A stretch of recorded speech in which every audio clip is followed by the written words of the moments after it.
hope you can see me over this. A little short this morning and every day. So I'd like to start with a couple questions for you all in the room. One is, just call out the names of some mammals. Any mammal you can think of. Giraffe, yeah, that works with my height. Okay. What else, I'm sorry? Dolphin? Whale's good enough, okay. Okay, we'll get back to that in a second. Just want an idea what mammals were on your mind this morning. This question is more for you to just think about for yourself. You saw me walk up here. What did you think? What thoughts ran through your mind? You don't have to answer this out loud. I want you to try and be as honest as you can with yourselves. Had a difficult time with walking? I did. Right Yeah, yes. I'll finish the obesity pain story in a minute. There's more to it. But perhaps you had thoughts. I'd like to think you thought she has beautiful eyes. And if you did, I'll meet you in the lounge upstairs after this is over. But maybe your thoughts were, she really needs to eat less.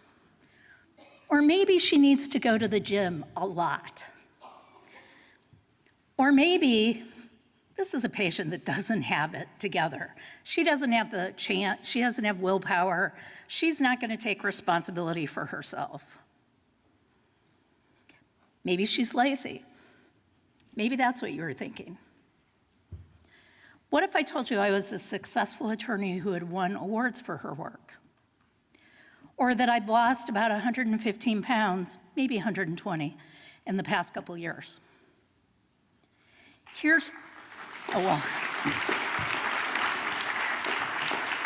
Thank you for that. That wasn't my point, but I'll take it. My point is, you can't tell any of those things, perhaps apart from the gorgeous eyes, by looking at me. You don't know if any of that's true. I'll own the weight loss and I'll own the successful attorney pieces. But the rest of it, not so much. Yet that's how I've been judged my entire life. I've suffered from obesity and severe obesity since as long as I can remember. My parents had obesity, my grandparents had obesity. So to the extent genetics are involved, I was a likely target for obesity. I've been successful in my life. I've had successful academic careers and professional careers. I have great friends, relationships, but I was never able to get a handle on my weight. I was active as a kid. I was even on a synchronized swimming team. And the guys on the swim team couldn't keep up with us and the maneuvers underwater we had to do. But I always carried extra weight, never could get rid of it. That made me a perfect target for bullying. You know, kids are wonderful creatures, but they can also be the meanest in the world. And when you're young, that's where it starts, or at least for me, that's where it started, bullying from my peers. But it also started at a young age with institutions. I will never forget the day the school nurse rolled the big medical scale into our classroom and weighed everybody in front of each other, in front of all the kids. And that was in the days, I know I'm dating myself, when you had the height weight charts. That was the key to whether you were healthy or not. And I, of course, didn't meet the standard for whatever my height was, and my weight was over that. And the nurse said out loud in front of everybody, "Well, you're too fat. You need to lose weight." I cannot tell you how damaging that is when you're a kid. All you want is to fit in. That's your goal in life. You want to fit in with your peers. And you're being singled out by this medical authority. So it started early, and it continues on. You think you're going to outgrow the bullying, but you don't, because it's okay to make fun of people with obesity in our society. You know, a lot of the reaction to the Nicole Arbor video that Scott played was positive. People in the obesity community would tweet and comment that this is wrong.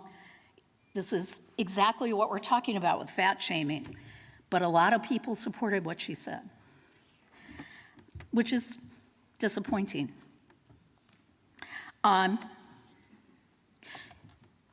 The reason I asked you about the mammals is because I've probably been called, not a giraffe, but I've been called every one of those other ones that I could hear at least. Cow, elephant, whale. Somebody said blue whale. Just walking down the street, people in a passing car will yell out as I'm walking along, "You big fat cow." Well, that really encourages you to get out there and exercise. Not so much.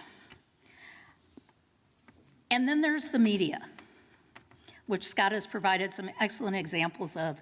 When I was growing up, Barbie, enough said. The body that was purely unattainable, yet that was our idol. Here's the Barbie doll that I will never, ever look like. And actually, I don't think many women in the room will look like Barbie. Ken was cute, but I couldn't relate as well to him. Probably, like many, you've probably heard statistics about this week, would be my guess. I carried my weight into adulthood and it got worse. My obesity grew. And that made it difficult to just navigate society. You know, fitting through turnstiles, fitting into chairs. Couldn't do a lot of it. And what it caused me to do was isolate and eat even more. And some people say that this shaming business works. If we just shame fat people, they will lose weight so they can't fit into society. For me, it did the opposite. It drove me underground almost, so that you don't want to even participate in society. The message you keep getting is you're a failure. You are not worth as much as the next person who's of normal weight. And you live that on a daily basis. And you get that from everywhere, including the medical community, which isn't an exception, unfortunately. I wish I could say it is. And the barriers and the stigma and the bias in the medical community does range from subtle things to very explicit bias, like the obesity pain example. You know, I saw an endocrinologist once who specialized in weight management.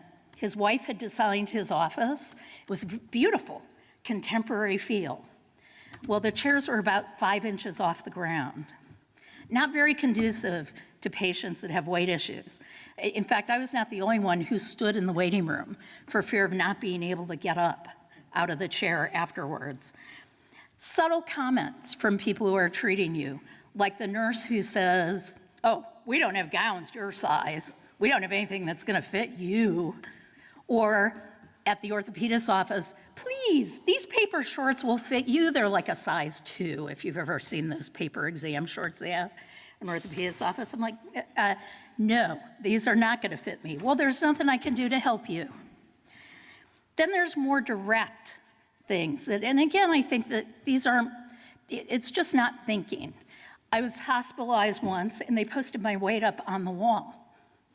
Now, granted, one of the medications I was on, at the time it was Lovenox, was calculated based on weight, the dosage amount, but they only had to do that once, not for the entire week I was in the hospital. So all my friends and family that came in saw at that point, I think I was 325, 330 pounds, which was embarrassing. And it was just not thoughtful. I had a physical therapist say to me once, "Let's talk about the elephant in the room. Your weight." Again, she was well-meaning, but that was a bad way to put it. Especially, it was aquatherapy. I was in a pool in a bathing suit, which probably for most women and even the men in the room is a somewhat vulnerable position. Most of us aren't that thrilled to be in bathing suits to begin with. But here I am, at that point I was probably about 350 pounds, 360, and she's talking about the elephant in the room. Again, not conducive to a constructive conversation. And then comes along the obesity pain orthopedist. That was his diagnosis when he talked to my internist after his non-examination of me. After that, everything that Scott talked about, people delaying treatment, despite being in pretty intractable pain, I did not want to see another member of the medical community for months. I almost didn't even want to see Scott again, but I got over that.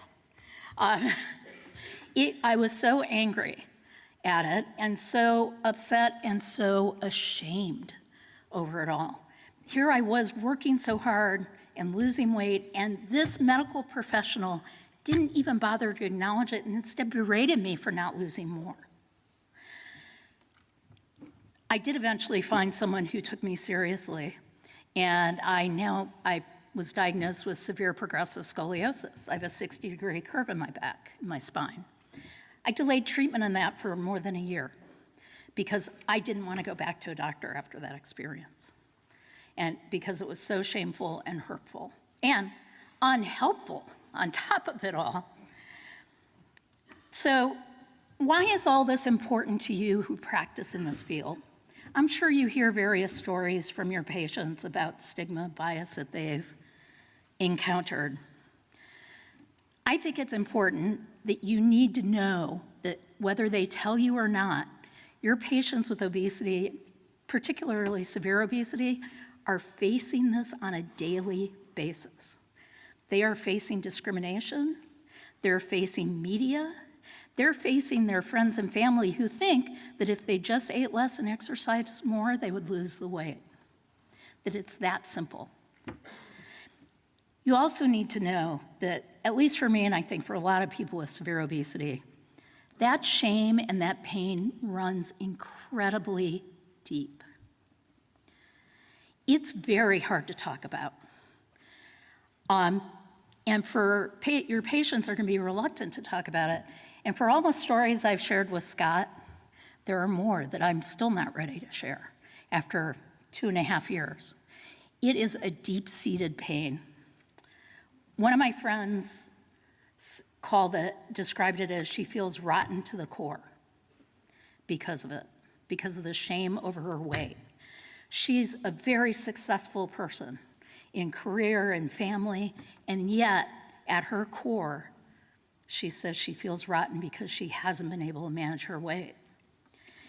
You need to be prepared to support your patients on this, to acknowledge it, to talk with them about it if they're willing to talk about it.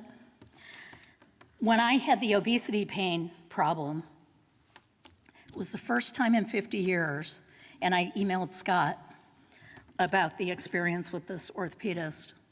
It was the first time in 50 years of my life, maybe a few more than 50, that someone had stood up for me. He and his colleagues were angry about it. You know, I've been with friends who have heard somebody calling something derogatory out of a car or saying something to me in passing, and they're very sympathetic and they think those people are rude, but at base, they think those people are right, that if I did just eat less and exercise more, I would lose all the weight. But for once, I had somebody in my corner who got angry about it. I cannot tell you how powerful that was for me to have someone support me in going through that experience. And you're gonna have patients that maybe it won't be quite this blatant. I mean, this is pretty bad. It's pretty out there. But they're gonna be having experiences with other doctors that they need to be able to talk to you about, and they need to be able to see your support of them through the process and as they help support them in helping them deal with the bias. Because at least for me, one part of the success in my weight loss, and a big part of it, has been admitting to this shame and dealing with it. One way I've dealt with it is speaking and getting out there and saying, this isn't good. And I credit to Scott and the National Center for Weight Loss, or Weight Wellness, NCWW. They provide a non-judgmental atmosphere. And ironically, the key to the treatment is looking beyond the person's weight. Looking at them as a person. Looking at them as, this is one key, you probably have others. Looking at their emotions, looking at their feelings. For me, that's been huge because most people don't get by the body size. They don't get past the weight. So I would encourage you to talk to your patients, to listen to what they have to say, to support them as they face these challenges on a daily basis from every walk of society. And I leave you with a challenge, which is a little off topic, but not much. Start noticing. There is fat shaming, there is bias, prejudice everywhere. Everywhere in the media you turn, you will see it.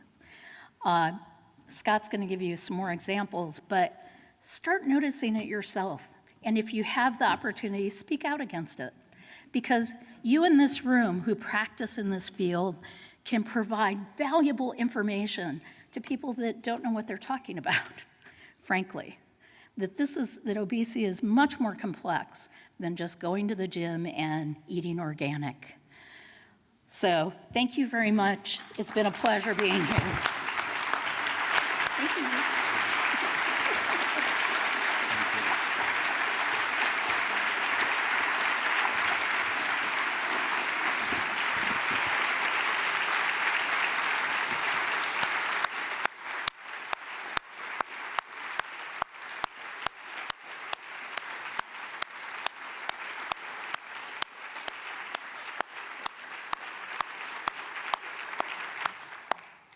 Thanks, Patty. So it's all downhill from there. That's the highlight of our morning. I just want to give you a little bit more information on this and give you a couple of real take-homes that you can bring back to your offices, your clinics, your communities. Let me just save some time here. So here's some of the data showing that not only does weight stigma affect how people feel, affect their